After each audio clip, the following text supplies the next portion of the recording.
This is kind of a question of the sleight of hand. Yeah?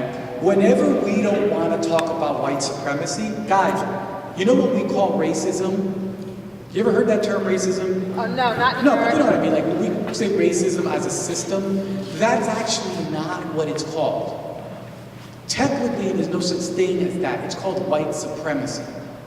But because white folks don't like when you say the word white, we all use this imprecise term. But no historian or anyone doing scholarship worth their salt ever calls it that.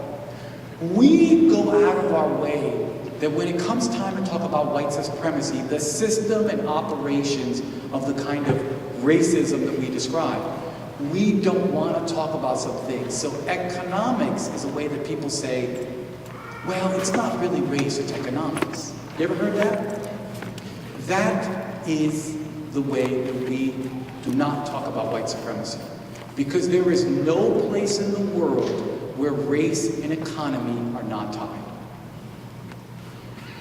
What we call capitalism is fundamentally a racialized system. So there's no such thing, is it race or class? I recommend you guys read an article, a chapter called, what is it called, guys? Who's familiar with this? It's called the blank of coloniality. Aníbal Quiró has a seminal essay on coloniality. The power, I think it's called The Power of Coloniality. And in The Power of Coloniality, one of the most important Latin American scholars basically explains this system. So I think that for me, certainly there are dark-skinned people in the Dominican Republic who are rich. There are white people who are poor. But what does that prove? Does that prove that the system, that's like saying, there are gay people who are not getting beat up on the street. So that means gay people are not getting beat up on the street?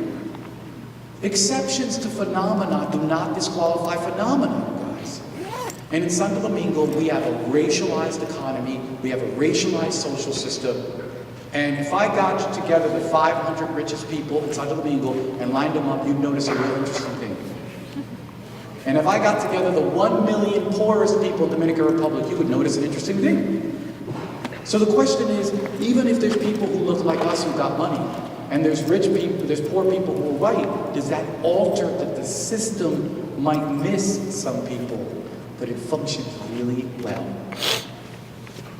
And so I think colorism is always an aspect well worth analyzing, but without understanding the power of coloniality, these issues tend to be, we chase ourselves around because we make false claims like, which I'm not saying you're saying, we make false claims like, is it economy or is it race? When economy is racialized. So what you're saying is it race or is it racialized economy? What's the distinction? It's a really good article. Last question, and we're done. You guys have been incredibly kind, you guys.